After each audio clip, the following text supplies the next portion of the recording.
The tires of your car have a chemical in them called 6-PPD that slows tire degradation by binding with oxygen and ozone that could break down the rubber.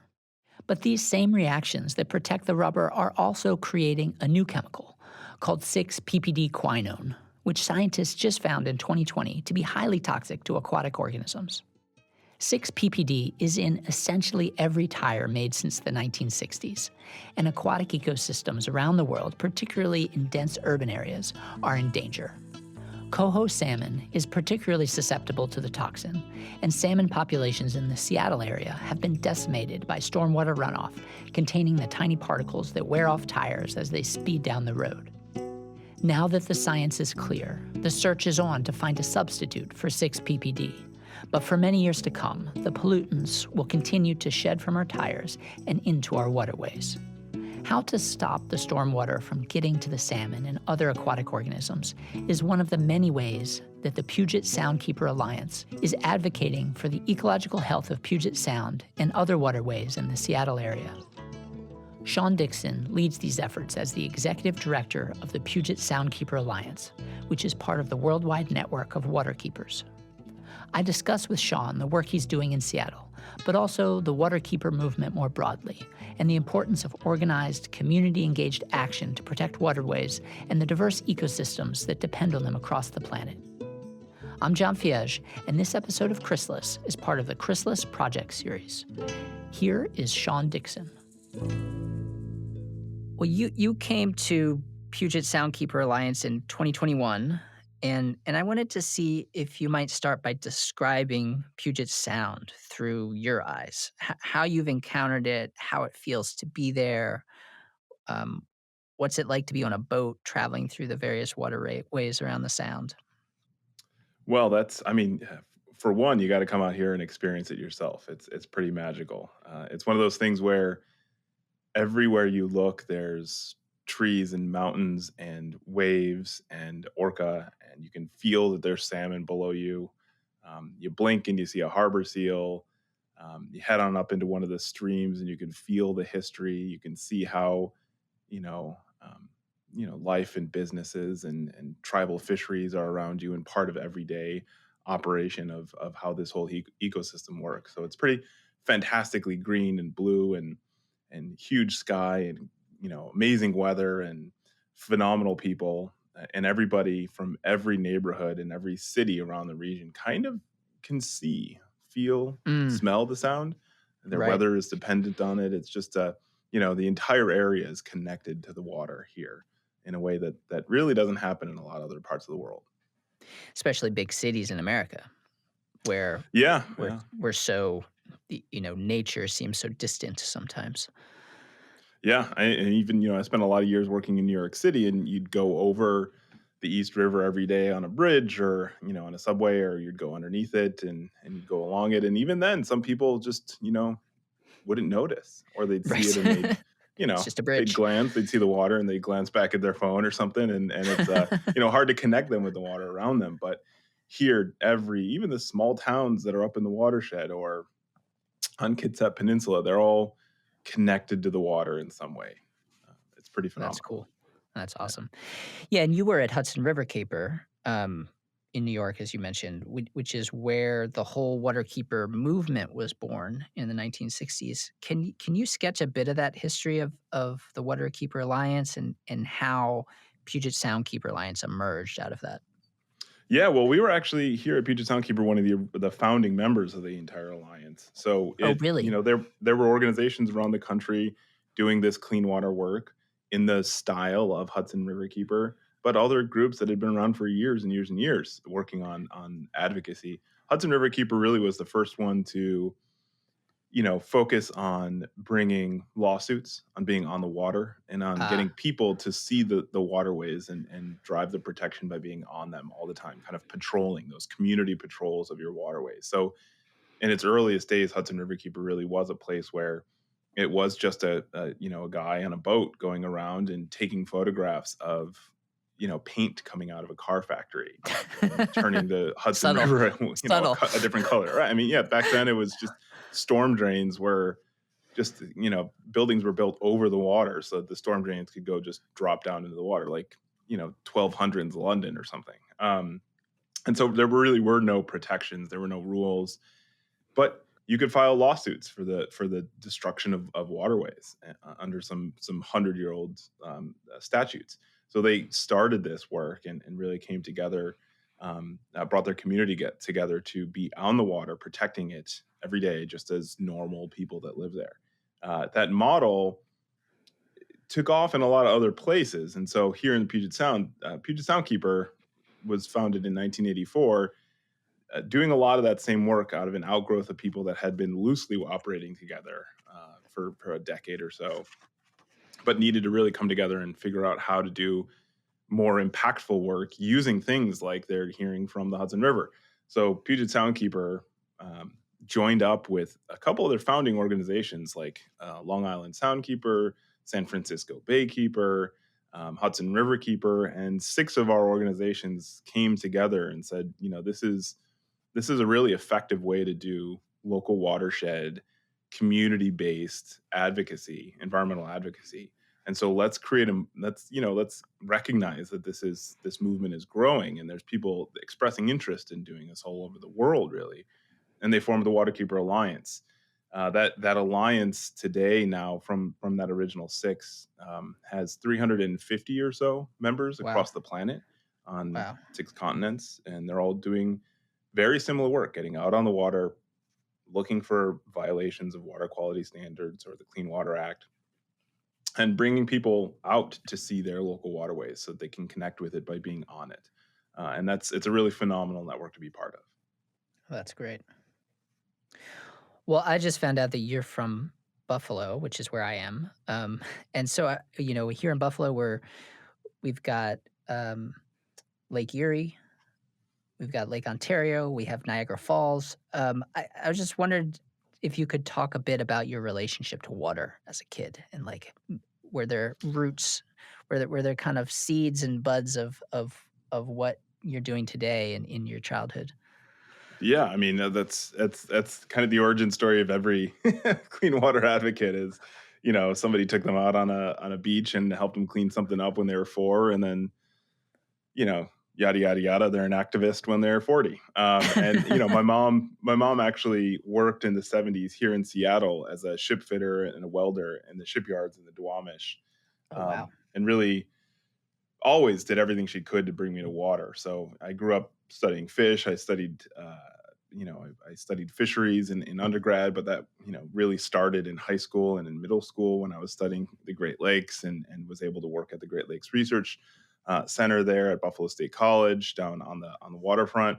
And that you're right, that connection to the lake, to rowing through fish kills and wondering why there's all these dead fish washing up in our canals in Buffalo. And it's because of nutrient problems and temperature, thermocline flips in Lake Erie, and how water systems work, and just really that that being able to see and experience the water and the industrial history of Buffalo and the Buffalo River and the grain silos and the fact that the whole world's grain came through Buffalo for a good 30 or 40 years. Right. Those connections really created this instilled this culture of waterfront, watershed, waterway interest in me, and I carried that on through undergrad, law school, and professional career.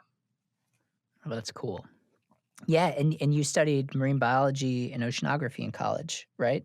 Correct. Yes. And Yeah. and then and you went to a Yale's forestry school, and then you got a law degree. You worked at EPA before moving to the advocacy world.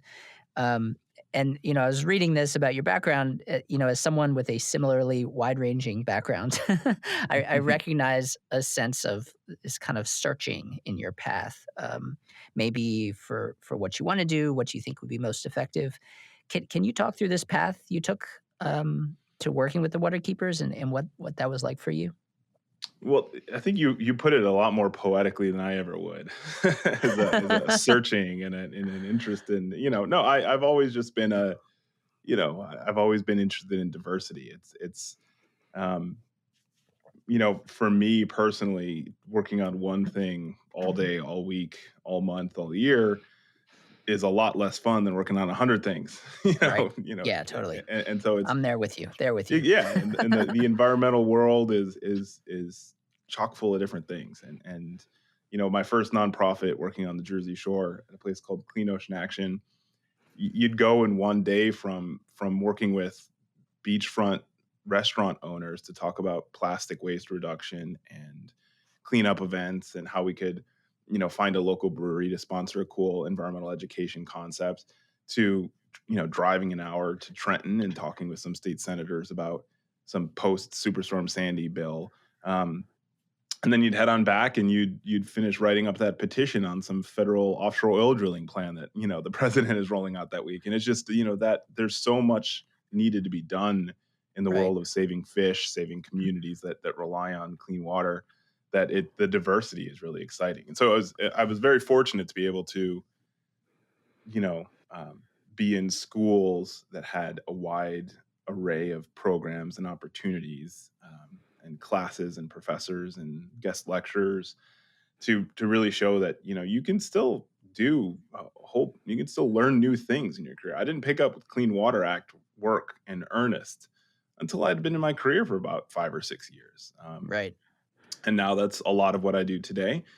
But with the orca populations here in the Puget Sound and the salmon populations being decimated, I'm starting to do a lot more endangered species act work. So it's just a Mm, constantly evolving career, and I love that about this work. That it's really, our crew here at Puget Soundkeeper, but at all the organizations I've worked, really come there and you say, all right, we have to do whatever it takes to clean up or protect this waterway, the Jersey Shore, the Hudson River, New York Harbor, Puget Sound, and whatever that takes is going to change right. year after year, season after season.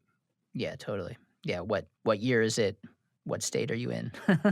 Yeah. It it changes. Well, let's talk about stormwater runoff Oh, in I the love Puget it. Sound. I always love talking about stormwater runoff. And specifically 6 ppd quinone, which is a, Correct. amazingly poetic, Mhm. name for a car tire chemical that very recent research has found to be very highly toxic, to aquatic organisms. Um, what is this chemical, um, and other toxic pollutants doing to salmon and other fish and aquatic organisms in the Puget Sound area? Yeah, that's a great, so let's go back to organic chemistry. So if you wanna pull out your notebooks from back then You're and gonna give me figure out. some, I'm gonna go into cold sweats and get some Yeah, yeah, flashbacks. no, no. I'm a fisheries, biologist lawyer, Mm, so I'm not going to go into the chemistry route either. It's long story short, this chemical you're absolutely right. Recently discovered 6-PPD itself, that root of that word, which is an acronym for a much longer chemical name. So we just call it 6-PPD. That's been a known chemical for decades and decades and decades. It was first started being it's a preservative put into tires in the 50s. So it's been used 1 to 2% by weight of what goes into a tire for 60 years. More than 60 years. And if, 1 to 2% doesn't sound like a lot, it is. And yeah. what a lot of people don't know about chemical mixtures and, synthetic things like tires is that normally the chemical additives that do things are in the below 1%, are in minuscule Mm, amounts sprinkled into the mixture. mm, And so for this to be so kind of integer level percentage of a mixture is astounding. And that's because this chemical 6-PPD is a preservative. So whenever ozone, O3 is the chemical, whenever ozone hits the tire, it pulls out 6-PPD instead of eroding the tire rubber itself, so that the mm, tire can persist longer, so that it doesn't wear down. And so if you see pictures of rubber tires from the 30s and 40s, they would actually start crumbling, mm. within years. Oh, But wow. rubber tires now, I'm sure that everybody's got that rubber tire that they've seen near their parking lot on their near their office building for 47 years, and it's still there. Yeah, It still looks like right. a tire. It's because of this 6 ppd in it, Right, and that's this preservative keeps that rubber rubbery. So right. anytime rubber still feels like rubber, if you find a piece of rubber and it's springy to the touch, if you squeeze it and it bounces back, it's still, and it doesn't crumble and dissolve in your hand into the synthetic oils that created it. 6 ppd is still in there. It's still working, and it's still being pulled out. to create this quinone. And so what happens is that that oxygen and water, they combine with the 6-ppd molecule, and through two different reactions, result in the generation of 6-ppd quinone, which is Ah, okay. something that had never been this had never been described to chemical science until 2.5 years ago, 2 years ago now, almost 2 years ago now. Oh, wow. Not So even quite. is it because the actual chemical they put in the tire was just 6 ppd, but it Correct. Yeah. doesn't form that until the Until it's in the in situ, in the environment, on a tire right. falling off, and so nobody thought to. It's like, not my problem. Yeah, That like, happened after we put the stuff in there. yeah, run a rubber tire around through a rainstorm, and then grab everything coming off of it and analyze it for anything new that might pop out. Right. Now, Oh, wow. that this chemical is new is true, but the problems that it's caused in stormwater have been known for decades as well. And so the reason this chemical was discovered in December 2020, when the publication came out, is because since the 90s here in the Puget Sound, federal scientists, local advocates like us, have been monitoring salmon deaths before they can spawn, called pre-spawn mortality, which is a fancy Mhm. way of saying they die pre-spawning. So pre-spawn Right. mortality, we've been monitoring this for 30 years or more, where these otherwise healthy fish enter into streams and rivers in the Puget Sound only because we were looking here. We've got a lot of salmon here, but it's happening all over the world. And they were entering into these streams, running through stormwater or stormwater impacted waterways, and then dying before they would release their eggs. And that Mm. had confounded scientists for decades and decades and decades. And then researchers started slowly testing where this was coming from. And even as early as 2011, a paper was published with EPA, NOAA, which is the National Oceanic and Atmospheric Administration, fisheries scientists, and EPA toxicology scientists. These people know what they're doing. Published research showing that this stormwater that was killing these salmon wasn't just any stormwater. It was stormwater associated with roads. So it wasn't stormwater Mm. coming off a warehouse, off the roof of a Mm. warehouse, or stormwater that was, running off of some concrete, library roof or something. It was literally stormwater where the vast majority was sourced with roads and parking lots. And that was 2011. And then that led a whole new era of research, like what in stormwater is doing it. Because there's lots of toxics in stormwater. There's lots of things, zincs, coppers, PAHs, or other oil issues. Right, So right. which one of those is causing it? Is it all of them? And then it really came through, just like I said 2 years ago, that it's this one thing that leads to near complete loss of coho populations, you know, 5, 10, 15, 20% of Chinook populations. Same thing with steelhead, a little bit higher with steelhead populations dying when they're exposed to this chemical, this quinone. Wow. And are there known substitutes for this chemical that do not have this same, kind of problem of forming this toxic chemical after they come into contact with ozone? I would love to make everybody who's worried right now that every tire on the planet has a chemical that's killing every salmon on the planet feel better that there's an alternative, but there's not. Sorry to Wow. say, there is not. There is not an alternative as of yet. There's some, I was on a work group call here in Washington State that the state put together. The state is really leading the way on collecting every new bit of information and sharing it instantaneously. There was somebody said, we hear that there's, somebody in China and somebody in Canada have created something that might be a substitute, but they're not sure yet. The answer is no, there isn't a substitute. And the worst, more egregiously concerning part of that is, that some experts from the Washington State, Department of Ecology were on the line at this conversation we had a while ago, and we were asking them, how soon are we going to get these alternatives? It was a mandated assessment by the Washington State Legislature. Invest in what we need to invest in to find an alternative. But this is a global question. There's Yeah. manufacturing being done all over the planet. This is not just something that any one state can do on its own. And more importantly, even if we found an alternative, it has to be tested to make sure it's not just doing the same thing, which is the Right. problem with all of the chemicals in the PFAS class. They an alternative to PFAS is PFOA or PFAX, and all these things have the same or slightly similar, Mm, sometimes higher, sometimes lower levels of cancer causing problems. And so you can't just substitute one bad thing for another bad thing. right. Right. And And we don't want to. who's gonna pay for those studies too? Yeah, well, I mean, the manufacturing industry is doing some of them. The states are paying for some of them out of public funds. There's tons of people doing research in alternatives, but they haven't found any yet. They're not Right. testing whether any of them that they have found, because they haven't found any, are better than this chemical.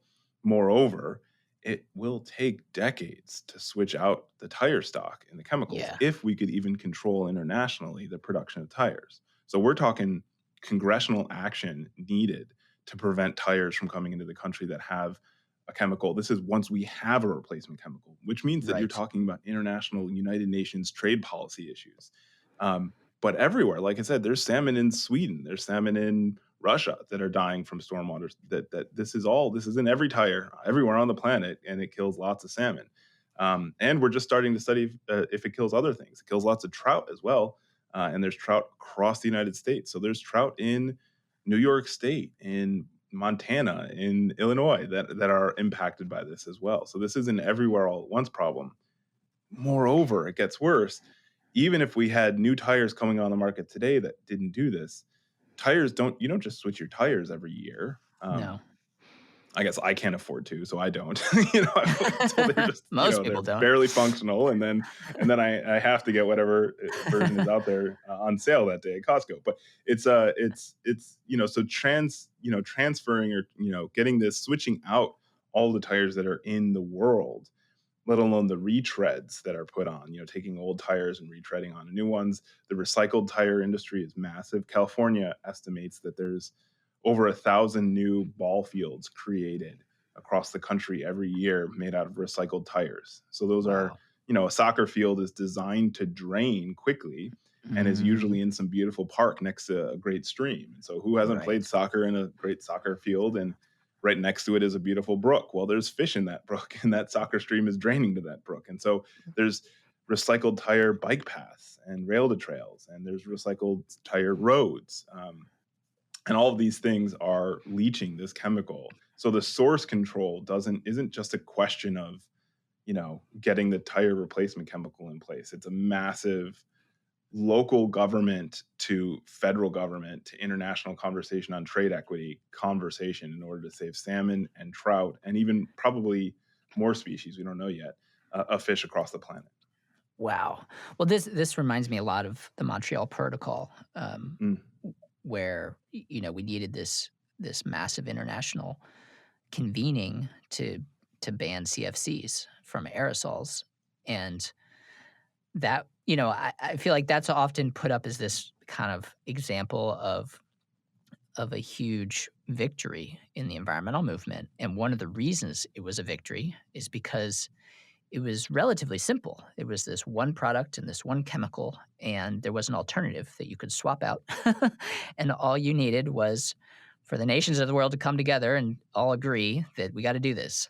And that, in and of itself, is a huge accomplishment. But it's been very difficult to replicate that with carbon emissions or anything like that. But it feels like if there could be a substitute that was found for the tires, you could have a similar kind of Montreal Protocol kind of approach to it. But when you don't even have the alternative, you're not even there yet.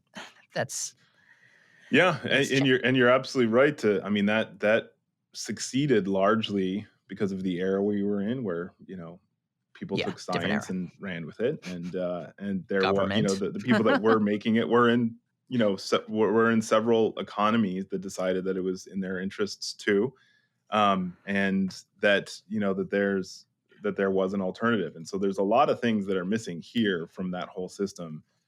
um, the alternative is the first one, but also, there's it's a whole vastly different era. But I think that you're right. That's the goal that we want to push for, is this kind of, let's get it out everywhere all at once, so we can start, seeing that hole in the ozone layer start, shrinking again. Right. Yeah. At the end of the day, though, that still took decades. Right. And, the Not hole in the overnight. ozone layer led to massive amounts of ecological problems, lots of human, health problems. Um, and there was no way that we could fly up to the ozone layer and start patching it, right? So there was nothing we could do other than this. This is something that you had to do. Right. And so we just had to wait and hope that it worked. We don't have that problem here, which is the other kind of companion paper that was published with this 6-PPD quinone chemicals discovery was the was a companion paper published by the same researchers that said if you filter the stormwater Mm, through organic material like compost or soil, it takes care of the problem and it stops the death of salmon. So green infrastructure, which is what we talk about in the stormwater world, which are things like tree pits or bioswales or rain gardens, basically anywhere in anything that's not just a pipe that takes whatever's coming off the road and puts it into the river. Green infrastructure, bioinfiltration specifically, can reduce the mortality that we see in the salmon populations. Basically, you filter it through something that's living, and the 6-PPD quinone breaks down. It gets slowed down, it breaks down, and it dissipates, and then it no longer kills the fish on the other side of that bioswale or that rain garden. So we know what can do this. We don't have the same problem as they did with the hole in the ozone layer. That it's a persistent, long lasting thing that we just need to wait decades for it to take care of itself. And the best and only thing we can do is stop putting more into the system. Not only do we need to stop putting more into the system, but we can do something about it right now. If we have a stream like we have here in Seattle, Longfellow Creek, where some of our volunteers are going to be in about an hour and a half doing salmon surveys, as we've done for 15 years here, walking up and down, looking for coho that have died before they've spawned, measuring how big they are, where they were found, et cetera. We know that in places like that, in fact, EPA has done whole studies on Longfellow Creek about here's where if you put in green infrastructure in these few places, disconnect these downspouts or these drainage pipes, then you're going to be able to prevent the 6-PPD buildup in the creek and save salmon, massive amounts of salmon. And so we have solutions in hand locally for how to do what we need to do within the 30 years that it's going to take to get this chemical out of tires. And the last element of all this that isn't the same as an atmospheric hole in the ozone layer is that salmon aren't a geochemical problem. Salmon are organisms, and so if we lose salmon in a stream, or if we lose brown trout from an entire swath of a river system, then they're gone. Then they don't come back, and then something else takes their place. The ecosystem is turned on its head. Tourism gets turned on its head. People that rely on the fish for food have food justice crises. Here we've got tribal fisheries throughout the Puget Sound that don't have enough salmon coming back. And so when salmon are gone, they're gone and they're just not going to come back. And so it's something that behooves us to act in the short term, not just rely on the potentialities of an unknown replacement chemical that could be a long-term solution. That will be. right. It'll be part of the long-term solution. We just can't Yeah. wait for that. And it feels like one of the dangers here is it then makes it a bit easier for the tire companies and the chemical companies and the regulators to say, well, there's a solution to this. We don't need to do this expensive, complicated thing of swapping out all the tires in the world. We can just do this remediation, but um, or this green infrastructure. But it's like what cities, what countries can afford such things? Yeah, and Um, that's I'm sorry to say this, but it's going to cost a lot of money across the whole yeah, system by everybody, and exactly, that the exactly. reason for that is because for 60 years we did something that was ruining the planet, and nobody paid a dime for it. So it's like if you don't pay your rent for like 30 years, and then they're like, hey, actually, you owed rent for the last 30 years and you never paid it, Right, and you're not allowed to not pay it. Otherwise, this isn't going to be tenable anymore. Like then you have to pay it. So guess what? We're going to have to pay it because we didn't pay it. We weren't paying it, and that's where a lot of the solutions come in that a lot of people are working on. I mean, it's not just about retrofitting pavement and streets to be better. Of course, that's part of the problem. Every stormwater permit in the country that's governed by the Clean Water Act, and most states run their own programs. Every stormwater permit has a, oh, you have that parking lot that's utterly useless and actually is a source of toxic pollutant. Put that in the queue to get turned into something that's better. They all have those requirements, but oftentimes they don't have minimums per year. Sometimes they, in some jurisdictions, in some states, they don't actually say that you have to do that. You just have to plan to do it where you can or when you can afford to. Other places have minimums. You've got to do 5 parking lots every year in your town, or you got to disconnect, roofs and have downspout collections like rain barrels. Um, so things people are doing that when they can, and then there's also the kind of episodic as it happens availabilities. And so we've seen here some jurisdictions are redoing a whole highway, and now that we know that this is a huge problem, they're saying, oh man, we got a lot of salmon that run literally on the right next to the northbound lane here. So but we want to protect them, so we're going to disconnect here, and as we're rebuilding this highway, we're going to rebuild it better, which is the gold standard, because every day ground is being broken across the country on a project that has to do with tires and roads and parking lots. And the vast majority, I don't want to put a number on it, but it's probably 99% aren't doing it better with green Right. infrastructure or permeable pavers or things like that right now, because it's not required anywhere and it costs more Yep. money. And that's Yep. absolutely true and heartbreaking. And I understand it. And then there's people that are forced to do things because somebody's brought a Clean Water Act lawsuit and forces them to address this toxic substance that's killing an endangered species. So Yeah. the whole gamut of work is being done to voluntarily, as you're able to, or if you're forced to by law or permit, change the way we're designing our system. But that too is going to take years, and some jurisdictions can't afford it, some can. But there's always going to be a stretch of road, or there's going to be a parking lot, or private commercial and industrial sites that aren't governed by a lot of our rules and permits that still have all these sources of discharge into the waterway. So it's a massively complex ecosystem wide problem. Yeah, and the political climate changes all the time.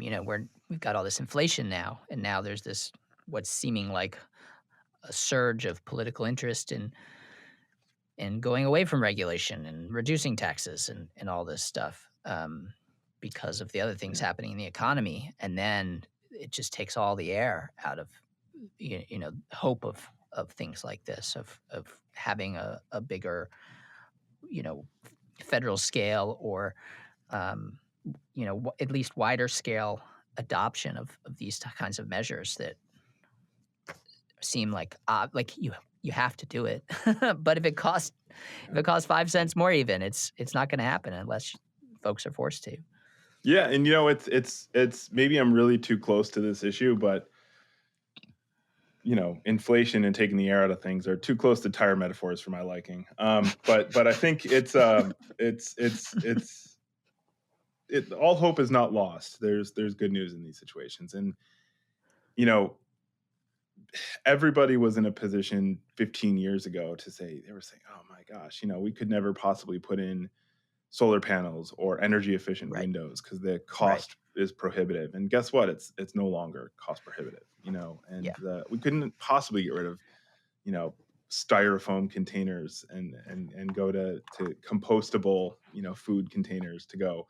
And now it's the exact same cost, if not cheaper. Yeah. And the world is changing, and I think that if you speak to any municipal environmental engineer or planner for highway systems, this is real. It's really best practice these days to put in systems, because it's not just about saving salmon. Green infrastructure is the best practice for cities. Green infrastructure, street trees, and rain gardens, they provide park space where a lot of communities don't have open space. And if you put in, giant floodwater parks that can absorb water during downpours, then during the rest of the time, it's a basketball court or it's an open space for a playground. Right. Green Yeah. It infrastructure makes is it habitat makes for cities bees. better. It makes Yeah. cities better. It cools off houses. It cleans air quality. It has climate mitigating effects. It's a carbon sink. It's literally, you get dozens of benefits from any one infrastructure installation. It is becoming the gold standard, and it's becoming something that's so normal, that you're seeing it everywhere and you're not even noticing it anymore. And so that's the point we need to get to. But we also have to make sure that the places that are getting left behind and aren't seeing those investments have some spotlight brought to them, because largely the places that don't see those investments are industrial areas or residential areas near industrial areas. So what we would call in the EPA environmental justice communities, um, frontline communities, fence line communities. These are places that don't often get their roads repaved, where there's not a lot of interest in luxury condo developers coming in and putting in lots of green infrastructure and new campuses. And so you're seeing in a lot of cities across the country investments being made in the places, in some parts of cities, but not others. And that inequitable investment is heartbreaking, because there's public health considerations and climate and air quality, and equity and open space and access and food justice issues with all of this stuff, that need to be addressed too. And so, that's one of the things that I think is more what we're talking about these days with local, state, and federal agencies is, how do we put into place the solutions that we know and we're putting into place equitably, and where do we make these investments, and how do we make sure nobody gets left behind? Well, that's great. And let's talk about Seattle area for a minute. Seattle's a very wealthy city, so it can afford a lot of these things.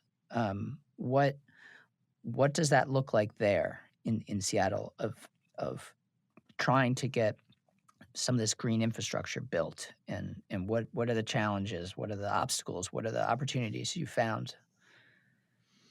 Yeah, well, I think that it's important to note also that any city, any area, any neighborhood, any community culture is when you look at things like stormwater control or green infrastructure or uh, any sort of environmental protections, it really has less to do with our human systems, like our how much money we get in taxes or how many big buildings we have, and more to do with our physical, ecological, watershed based limitations. And that's something that is really hard to teach people and show people. But when you walk them around a community and you say, "Hey, listen, this is, let's walk around this green infrastructure garden, and let's take the buildings out of your mind's eye and take the roads out of your mind's eye." And what are we looking at here? We're looking at a 3 or 4 acre area that has lots of green infrastructure and bioswales and floodplain areas, because we're in a floodplain and the water has somewhere to go and seep into the ground. But let's walk a mile north, and all of a sudden we're on the side of a really steep hill where each house is literally the lower level garage of the house that is up the hill is at the attic level of the house next to it, because it's so steep, which is what we've got a lot of here in Seattle. And we're on bedrock. And so if you drill down below the 10 inches of soil, you hit bedrock. Water doesn't go into bedrock. Water flows over bedrock. And so if you shunt that water into the ground below the soil, it's going to rip that soil layer off and expose the bedrock. So what do you do there? You've got to build a pipe. You've got to channel that water somewhere else.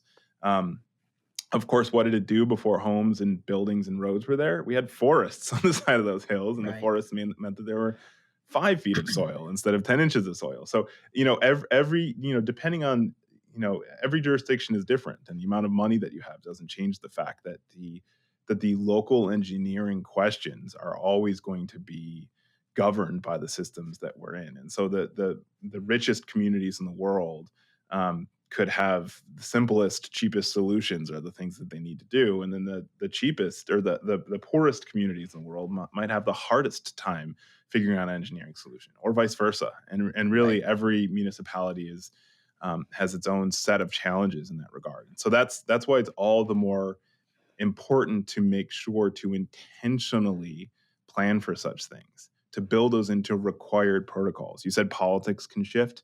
And so, what you don't want to see happen is you don't want to see what we don't want to see happen. I'll just bring it personally. What I don't want to see happen, is to have a municipality go on some voluntary, we're going to be doing a bunch of bioswales over the next 5 years. And then a new mayor comes in and says, actually, it's starting to get more and more expensive than I thought it was going to be. So I'm going to pull the plug on this program. And And that's where the law comes in. That's where permits and regulations and enforceable consent decrees comes in. And so if your permit says, what they don't say right now, which is you need to put in green infrastructure to start getting stormwater out of our pipes and our systems and our discharge points, and you need to make sure to do it equitably so that no community, is left bearing the brunt of kind of underinvested community improvement projects. No permit really says to do it that way. And so we need to move to a place where that's a required baseline rule, that you're getting the water into the ground or out of the storm drains, and you're doing it equitably across your entire community. Right, and we have laws on the books for things like construction that you have to, you know, pay people a certain amount or have them have some kind of union affiliation or something like that. I mean, we've done this where we Yeah. we've required through the law that everybody meet a certain minimum Yeah. standard. It's just hard politically sometimes to pull that off.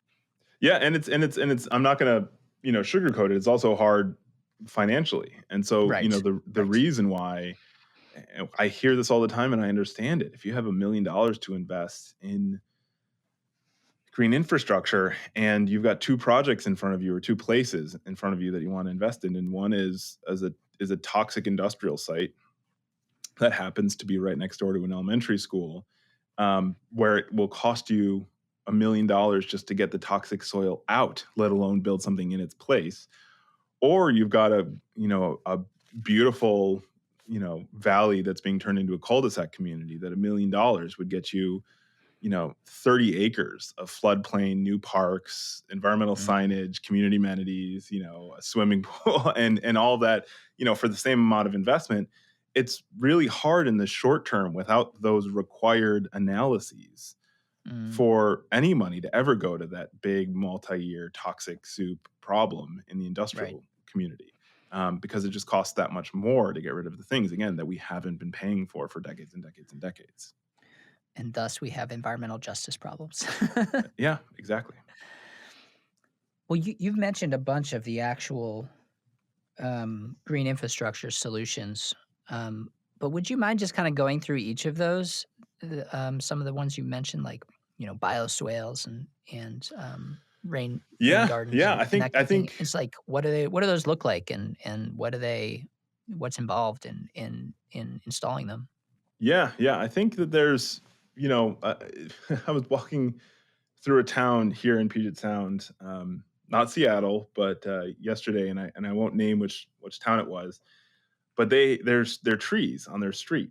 Um, were in these nice flower beds, and they had a lot of soil in the tree pit, in the dirt, the square around the tree. Anybody can picture a tree on a sidewalk, and they had designed the system to. They created a concrete, like a 4-inch tall concrete uh, castle wall around that tree pit, and so they'd actually designed wrought iron grates that stormwater that covered the space between that tree pit and the street, so that nobody would trip on the channel they're creating for the stormwater. They literally built with concrete and metal a channel to move stormwater past the soil in the tree down towards the storm drain. And I was looking at this, the whole downtown of this town is built this way, and the whole Oh thing was no! designed to channel stormwater past all the places it could seep into the soil and get Oh it my directly to goodness! the drains to get it directly to the river. Um, and that's just wrong. And so in the early days of green infrastructure, the simplest thing to do was to take a sledgehammer and knock out a V-shaped notch in that concrete square wall around a tree pit so that the stormwater just was able to shunt into that soil. and and Right. literally that's all you need to do is create a little mini door in those walls that are put up around tree pits so that the water can go into where there's soil as opposed to running down along the curb until where there's a storm drain. So Oh, that wow. can be as simple as it is. It's just getting the stormwater off of the street and into the soil where it can be treated. Um, a lot of times that's hard to manage because you've got, if you've got a particularly trash filled part of a city, that all those bottles and cans and cigarette butts and wrappers can coat the tree pit and the soil and the flower beds around that tree. so that the water isn't getting into the soil, and it no plants can grow. And so it requires some filtering in some places or some maintenance. And so that's what a lot of New York City was focused on for years, was how do we do maintenance of these infrastructure projects. But they get bigger from there. So from a tree pit, you can go up to, we've got a great system right near where I live here in Seattle, where for 2 blocks they took a big wide road and they narrowed it to 2 lanes, and they put those 2 lanes all the way on the western side of the kind of right of way space. And all the place that they saved, they turned into this brand new park that has this 10-foot wide stream going down for 2 straight blocks. And so they're recreating the stream that used to be on that hill, literally Oh, on that cool. street, because that street was built by paving over the stream. Right. That's how we did it back in the day, by the way. We're like, oh, look at that beautifully functional thing. Pour some Wouldn't concrete. it wouldn't it be great if we had concrete over this whole thing and we didn't, this pesky water was somewhere else? And so, hey, the water's still going there. It's just, anyway. So it has this It's like when beautiful they system. covered beautiful wood floors in houses with rugs once rugs came Yeah, and about. then I mean, so like, let's take it from that. Like, let's take it from those renovation shows, where let's pretend that the world is an old fixer-upper house, and you just ripped off the wall and you discovered a beautiful system underneath it that's worth a lot of money. That's what we covered need in to. covered in Yeah. puke green carpet, wall to Yeah, wall. it's a Rembrandt you didn't know existed. It's the ecosystem in the watershed that you live within. Yeah, it's there if you just rip up that puke green, that lime green 70s era concrete and let it function. You can still have your road and you can have that creek and that river. And so when it's downpouring, my 3-year-old and I go down there and you can look, and the whole thing is full of water and it's slowly soaking into the groundwater. And that has just so many benefits. So if you got more water in the groundwater than down the hill from us on the Ship Canal here, where Lake Union spills out over the Ballard Locks and into the Sound, that waterway is too hot because there's not a lot of cool 50-degree groundwater coming into the system. Because why? Because we're not putting any water into the ground. It's all going into the storm drains and discharging out. And so you want there to be a functional groundwater recharge system to keep our streams cool. Because another thing killing salmon is hot temperatures. The Mm, water in the Ship Canal is too hot for salmon most of the summertime. So they're going up and they're getting through. And if they avoid all the 6 ppd, they're getting baked to death. mm. So we need the whole system to be working. So you can have streets that have streams recreated or daylit, or rain gardens and things where people, take your parking lot or your parking garage, or and you put in dips in between the rows of cars where water can soak in, and there can be big bushes and pollinator habitat. And that's it's a great place to store hundreds, if not thousands, of gallons of stormwater that would otherwise flow over that, supermarket parking lot, hit the storm drain, and be discharged into the local stream. Oh, that's cool. Well, going up from there, those are kind of like some of the physical solutions. But at Puget Soundkeeper, y'all use a lot of different strategies. You as we talked about, you've got lawsuits out there. You're doing policy work. I know you do some education work as well. What's kind of the toolbox that you're using, and how do you decide which way to go with things, and what do you find to be um, most effective, or is it how do you think about the combination of things that's effective in different ways? Yeah, well, that's a great question, and a lot of our work here at Soundkeeper does hit on those things. It's kind of law and advocacy, volunteerism, and environmental education. I think are the 3 main bins within which we work, and they each have their own benefits. There's a lot of people say, especially ones I went to law school with, there's nothing clearer than a lawsuit. Or a state law or something like that. So, our folks are working on improving the laws and getting investments and solutions into our state budgets, while we're also working on lawsuits and administrative petitions. Hey, let's petition the state to write a new permit governing some class of facilities that thus far don't have any requirements on them. But also the volunteerism and the education is super important. It's the next generation of leaders, these kids, the kids these days are the future. And so it really it's phenomenally fulfilling to have somebody come up to you who's in their late 20s and say, hey, 15 years ago, I was going to a thing. First, that makes me feel old, but 15 years ago, I was going to a thing when I was in middle school, and we learned about this, how the sand dunes protect us from the next superstorm, and then when I was in high school, we got hit by Sandy, and I saw that. You told me how the systems work, and I could see that.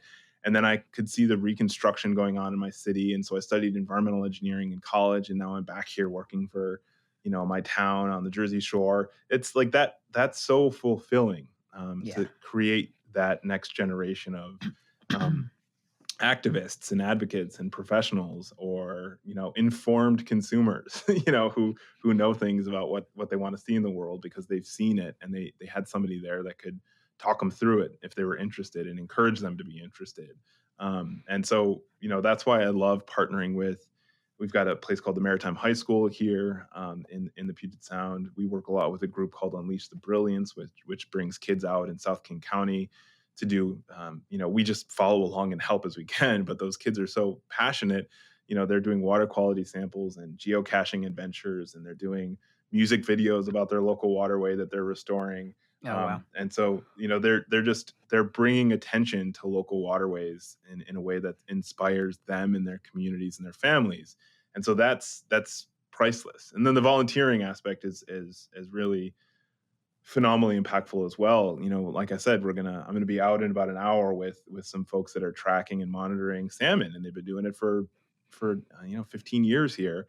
And that data, and those salmon surveyors on Longfellow Creek, some of our photos are the main photos used and videos used by federal government researchers in their Oh, presentations wow. on the issue, because we've been doing it hand in hand with them for so long. So really showcasing how there's thousands of community scientists, participatory scientists in every watershed that are out there, whether you're keeping a log of what types of birds are visiting your backyard habitat, or you're taking water quality samples once a week for the entire summer season. You're helping move forward our knowledge of our ecosystems in a way that is absolutely vital to both decision makers, policymakers in the future. Cool. Yeah, and I worry about a particular strain in our environmental discourse that assumes that if we can just get ourselves off of fossil fuels and convert to all renewable energy and electric cars, then all of our ecological woes will be solved. But this car tire chemical situation is a good reminder that it's not all about emissions. Electric cars use the same tires, and they shed these chemicals and microplastics. Does doing this work with waterways and aquatic ecosystems in particular give you a perspective on our environmental challenges that might be different than the huge emphasis on energy production and greenhouse gas emissions and other things that kind of the popular understanding of what our environmental challenges involve? Yeah, well, I mean, what do we have, like, 2 or 3 hours left, for that answer? Yeah, right. It's yeah, no, it's a great question. And I don't mean to spread fake news if I can avoid it, but I did read a reputable website posted a study noting that tire wear particles, which are little pieces of rubber, it's another acronym, but small pieces of rubber called tire wear particles, generated in larger amounts by electric vehicles. So that Oh, wow. the 6 ppd quinone might actually be exacerbated by Oh, electric wow. vehicles. Because they have more powerful engines, of course, Yeah, they accelerate and they faster, that accelerate kind of stuff. faster. Yeah. Yeah. Yep. So you want kind of like, the old Toyota Tercel that I had, my mom had in the 80s, with I think it had like one cylinder. I don't know, like that thing that really just it gets you there, and it was reliable for 20 years, but it had no torque whatsoever. Probably the best thing for salmon, right? If you're going to have something. But no, you're absolutely right, and I think that's the challenge in this day and age is that we seem to be, um, we're so global, and we're so instantaneous, and we're so nationwide or worldwide in news, in stories, in thing on social media, that we forget about the local and the small scale. Yeah. And it's Yeah. really the same thing with tires and waiting for a replacement chemical when we need to act now to save salmon. It's the same thing with climate change. Um, even if we were to shut off every fossil fuel and every climate exacerbating impact or industry or type imaginable tomorrow, the oceans would still be getting acidic because of Yep. inertia, biogeochemical inertia for hundreds of years. So we're still going to have shellfish problems getting worse for hundreds of years. We're still going to have acidification impacts on coral reefs for hundreds of years. We're still going to have noise issues for hundreds of years because an acidic ocean transmits noise farther. So explosions and sounds go farther and farther and disrupt more marine mammals. So we're going to have all these impacts regardless of our action and on global climate change and global climate change forcing industries. So we absolutely need to be protecting our local ecosystems at the exact same time. We have to walk and chew gum at the same time because one way to mitigate the impacts of global ocean acidification is by having really highly functional, resilient local ecosystems. And you won't have shellfish problems if you're taking away all the other impacts of those shellfish except the acidification. Nature Mm. can protect itself. Nature can figure out how to do things. We can help it figure out how to do things better and protect itself, of course. But it can figure out how to protect itself. And so we need to give it the tools we can to protect itself. So as I mentioned, temperatures are killing salmon. Higher, warmer, hotter, brighter, less rainy summers here in Seattle are driving up temperatures of streams. But you want to know what drives down the temperature of streams? Groundwater recharge, buffers, Mm. edges, Mm. trees hanging over the edge of a waterway, letting Right. something meander over rocks and sit in the shade for several hours, cooling itself off before it goes down, And down to guess the what next happens level to of the be waterway. prettier and that people enjoy? And yeah, more enjoyable, right? So like, making our systems, giving them all the tools that we can to function locally is absolutely important. And at the exact same time, this work in local watersheds, it really is environmentalism at the local level must take into consideration human systems and human scales and human, problems. Like we need recycling plants and we need concrete plants and we need barges and we need industrial areas. You can't just have, electric cars and solar panels because even that is masking the fact that there's entire mountains being removed, and destroyed for the batteries for electric cars. So this really local community scale environmentalism, you can't avoid the question isn't like, how do we get environmentalists that want that brand new electric vehicle to understand that all the batteries that they're buying come from some mountain in a country in the global south. Right. In the local environmental movement, that's apparent because you're in a one block walk from a community center down to the waterfront. You're passing two commercial sites, an industrial site where half the people that are walking with you will work. So you can't just say, I don't want that there, because then the people that you're trying to save won't have jobs or food Mhm. access. So you have to do all things at all times for all people and for the planet in one local system. And that's just a phenomenally um, exciting place to work. It's supremely challenging, but and when you get it right and when the communities are protected and the planet is protected at the same time, it's a really great experience and a great opportunity to work on. Oh, that's cool. Yeah, I like that framing too of the importance. It's not just a slogan, local is global. Yeah, you're working in a community. Yeah, It actually has some weight to it. yeah. Yeah. Well, the Clean Water Act just turned 50. It was passed in 1972. And half a century later, you still rely heavily on the Clean Water Act in the work you all doing. Are there parts of it that you find continually remarkable in the prescience of its authors? Or conversely, are the parts of it you find too weak or lacking in some way that you wish you could amend or rewrite? Yeah, well, I think that the permit system itself is remarkable. Permits that are reissued that are better than the one before it, that do what's needed to meet water quality standards. That's a pretty phenomenal system, I think, and Because it it's a allows constant updating, uh, improvements in terms of and how the permits are engagement written? and yeah, checking in on enforcement, and it requires permittees, industrial sites to go back to the government every couple of years and say, all right, how are we doing? Like, did we violate the law a whole bunch? And can we just get, it's like, oh, we didn't follow any of the rules, but can we get our driver's license again? No, you can't.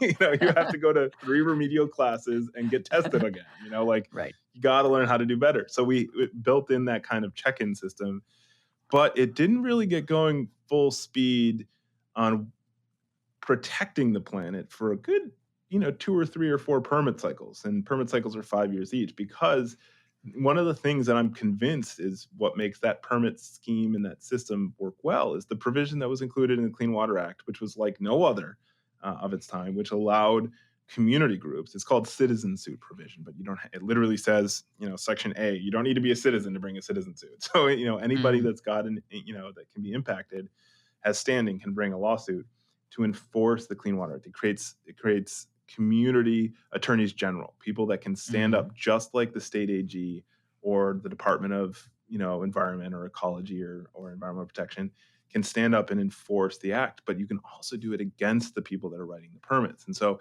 it took a mm. long while for groups like Puget Soundkeeper to we started in earnest looking in at permits and permit systems in 1990, decades after the Clean Water Act, 20 years after it put in place.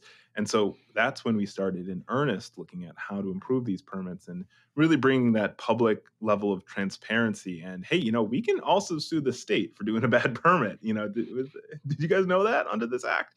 And so once that was in full swing, I think then we got started seeing where it was actually as the framers or the writers of the Clean Water Act intended, was that it would be improved upon every 5 years. And so Mm, while the folks that wrote the Clean Water Act had hoped in Section 1 that we would end all pollution, water pollution, and have totally fishable, swimmable waters by 1985, I think that they were looking at that because we'd have by 1985 is just 2 or 3 permit cycles from now. And if the permits get better each year, then we're going to get better each year and we'll be good, and it's taken a lot longer than that.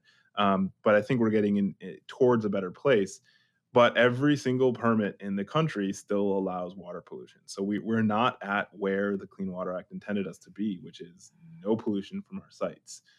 It's certainly possible, it's just not being done. And so and the why big thing why is, is that? yeah, Why is yeah. that Well, what's money. up with the permissibility everywhere?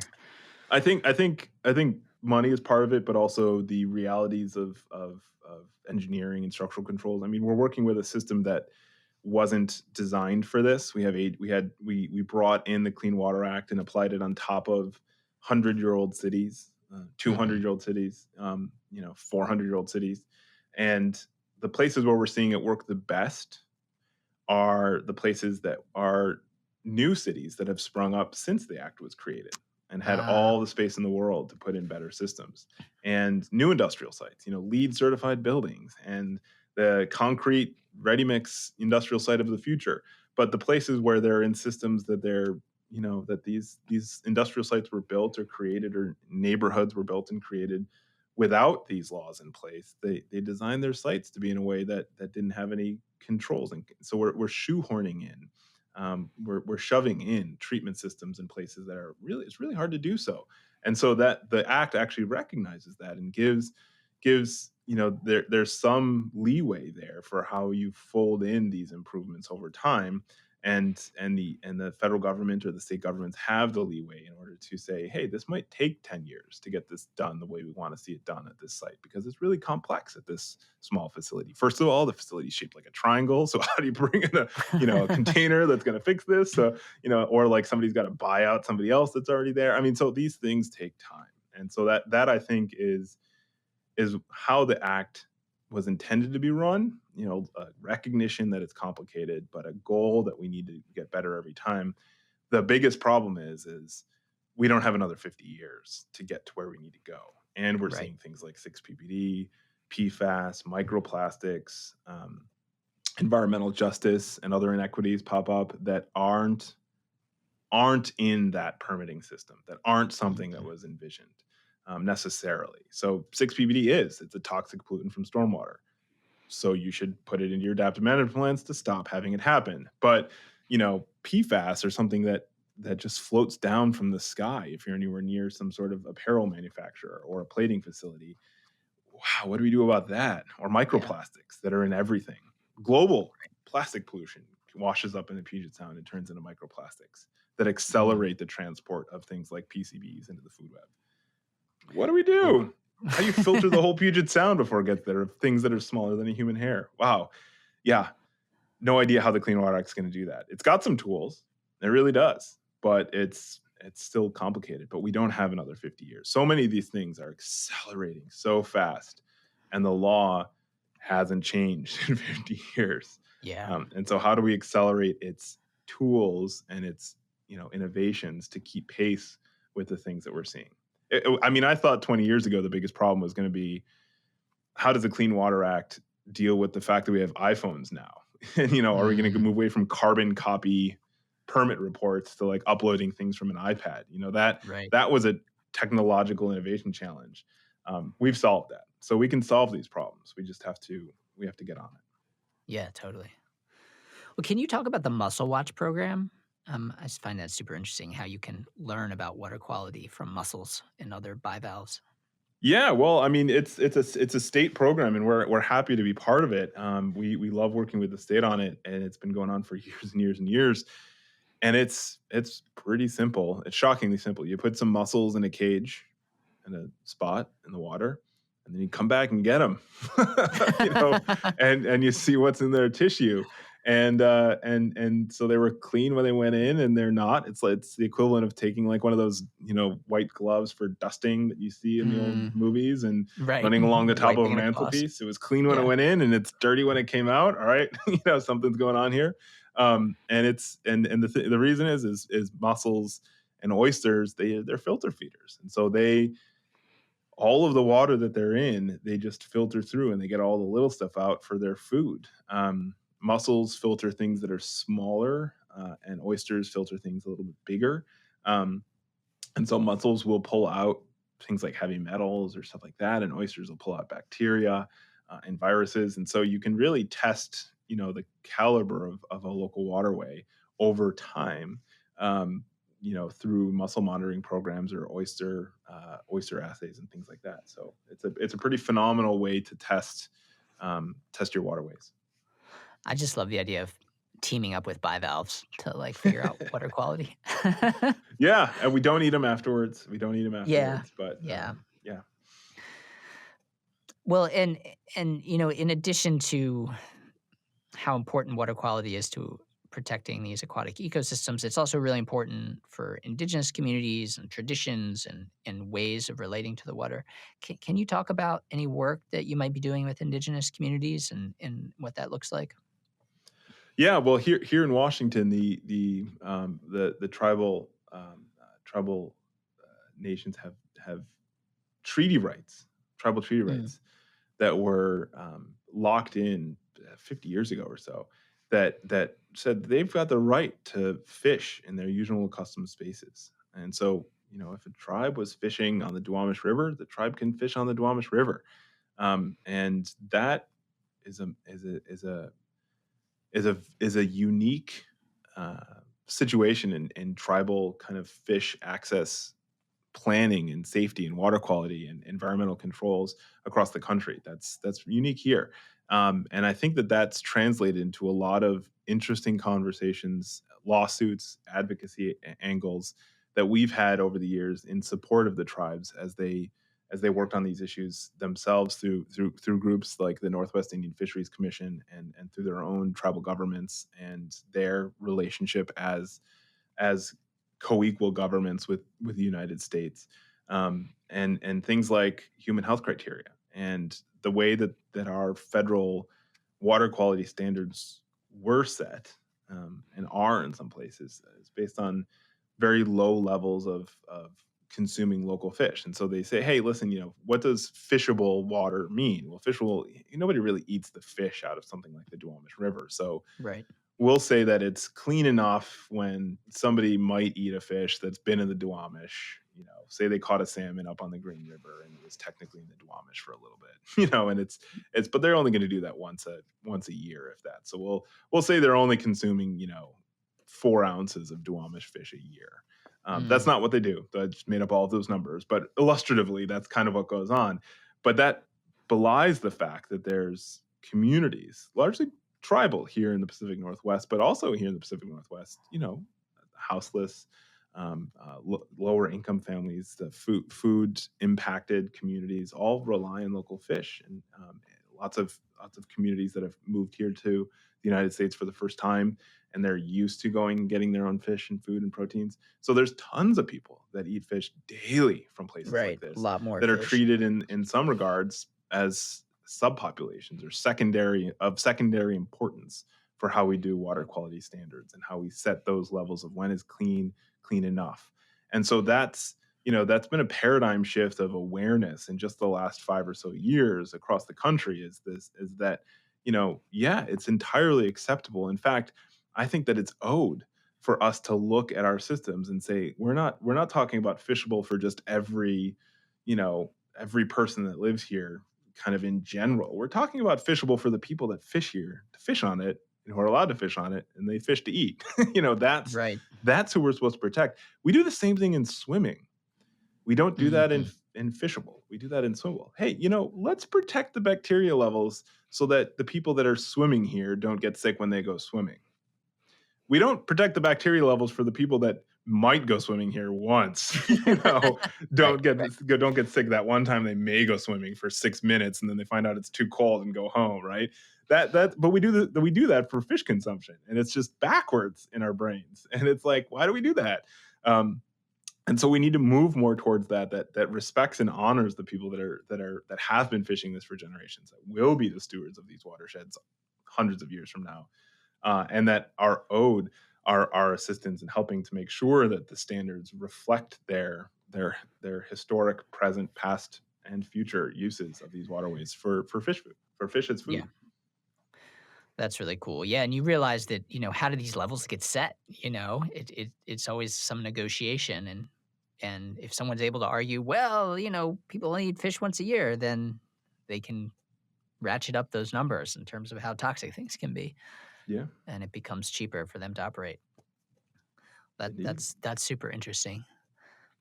Well, and it makes me think back to kind of the original environmental disaster that European colonists and their descendants brought to Puget Sound, which was the logging industry. Um, can you talk a bit about the legacy of logging there and the consequences of deforestation for what you're still dealing with today? Yeah, and that's I think we talked about that with green infrastructure and hills, and the fact that we need to bring trees into places to protect communities from air quality problems and climate change, and urban heat island effect. The fact that we're trying to bring trees back to places. We're seeing Seattle is losing trees at an alarming rate, and as people put in um, for whatever reason, want a better view or need to build a different type of building. And so the ability to take trees and just feel like they're disposable from our system is something that I still fear is locked into our global ken, or our regional Mhm. kind of, at least, a perspective on things. And that's slowly starting to change as more municipalities around the country hire urban foresters and recognize the fact that if we had a denser tree canopy in cities, we wouldn't need a cooling center when it's going to be Mm, 90 degrees for 3 days in a row, right. because people's houses wouldn't be too hazardous to live in. And so that's starting to come to light more with a lot of the heat waves that we're seeing and a lot of the air quality problems that we're running into, which is it's unfortunate that it's come to this, but the trees problem hasn't stopped there. I think that there's a connection between trees and salmon that goes back, to the beginning of time, or at least when the glaciers retreated, where the salmon runs, fed and nourished with their decaying salmon bodies, the nutrients, the forests of the Pacific Northwest, and Mm, those healthy forests had healthy roots and held on to healthy soils, and healthy soils were able to protect waterways and keep groundwater inside the soil, and slowly, drip it into the systems to keep temperatures down. And so when you had catastrophes or heat waves or volcanoes going off, systems were able to rebound faster, or were able to withstand those changes a lot more sustainably than they are today. You always hear in those, like, oh, it's the first time it's been this hot since there was that random Right. year in 1817 where it was this hot, also, right? And so, well, hey, if it's that hot in 1817, like, isn't it normal? No, it's not normal. Climate is catastrophically been disrupted. But yes, there were heat waves in history. And so, but the difference is that the salmon had cool streams with thick forest roots and amazing soils and dense Right. canopies. And so the system persisted. It made it through. It absorbed that problem. And so the fact that we're working on, smaller forests with thinner trees and lighter canopies and shallower soils is just, we need to turn the tide on that. We need to turn the corner on that. That's super cool. Yeah, I always find it so kind of rich to think about the long history, and to remember what you're dealing with now is connected to all the things that have happened in the past. Yeah. Yeah. Well, you've worked in science and law, in government, universities, advocacy organizations. What have you learned through all of this about what works? What are some of the most effective ways of protecting and rehabilitating ecosystems? Well, I think, we've got a challenge in front of us as lawyers, as scientists, as advocates, and that's to not let down the next generation. And the more they're aware of the world around them, the better off we'll be. We won't escape their judgment and their memes. We won't escape, the awareness that they're bringing to the intentionality they're bringing to careers. Um, it's about community and kids, and so I think that you know the most impact for investment that I hope to see and to realize and to actualize in the world around me is getting that next generation inspired and engaged. And so we were able to, this past summer, bring some local high school students, part of this Unleash the Brilliance program that we work with in King County. There was a pollution site from an industrial facility we identified on the stream that they were rebuilding, that they were monitoring, that they were studying. And that facility, that site, they stepped up and they became the folks on the record who were signing the affidavits to court, saying we're the stakeholders, we are the ones that are bringing this lawsuit because this is our waterway, and we've invested a lot in seeing it be cleaned up. And so they were the standing witnesses. They were the clients in that case. They were the Soundkeeper members who were standing up for their local waterway and were involved in the discussions around how that facility was going to remedy its pollution and what it was going to do on site to make sure the pollution didn't happen again. And so it was really phenomenal to be able to bring, that next generation into the day-to-day work of our law, science, and policy, and see them, wrap their arms around it with such interest and excitement. Yeah, I love that. That's so great. Um, and you're out on Puget Sound in boats patrolling for illegal water pollution year round. Folks in Puget Soundkeeper. Can you talk about what this work looks like, but also if listeners would like to support this work, what can they do, and what might their donations go to support? Well, thank you. Yeah, I think we are on the water. We're on kayaks. We're on the waterfront. We're cleaning up garbage. We're connecting with communities. We're in the courtroom bringing lawsuits. We're working with volunteers. We're talking to, church groups and Rotary clubs and community organizations and scout troops about what they can do to protect and preserve and enhance the Puget Sound. And so I think it's just, you know, the thing that I ask everybody is to just try to do one thing better. There's a lot that you can do, and so we love when people will say, "Hey, I join you for a kayak cleanup every summer," or "Hey, at our house we put in a rain garden." Do whatever is possible. Join us. Do something on your own. Um, And it's going to take all hands on deck to make sure that the sound is cleaner than it is today. It's pretty functional. It's hard to look at this sound and its beauty and its splendor in the mountains and the orca and think that there's problems, but there are.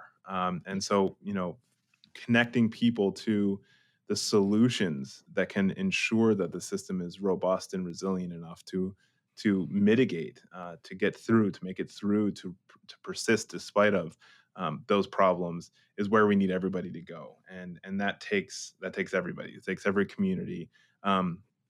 And it really is down to, not to go back to 6 ppd quinone and green infrastructure, but what we want some local town engineer working in a local municipality, a small town, a couple thousand people, to be looking at his budget for the next year or her budget for the next year and say, I'm got to put in this new bridge, over this tiny stream. But I really want to put in a whole bunch of bioswales and create a new community park right next to it. So, like, let me roll up my sleeves and figure out how we can make that happen. Because if we don't, then it's really just going to be a world of a couple places that had the money and were forced to by a lawsuit, doing the right thing, and a lot of places that don't have the right thing. And it, rising tide lifts all ships. We really need this whole watershed to be functional. So, getting the message out that we are all connected to water, here in the Pacific Northwest and the Puget Sound itself, is kind of the number one thing that we try to do on a daily basis. That's great. Well, we're all connected to water, and it's all about the next generation. That's a good Yes. place to end. Sean, thank you so much for joining me today. This has been really fabulous. Yeah, no problem. Thanks for having me.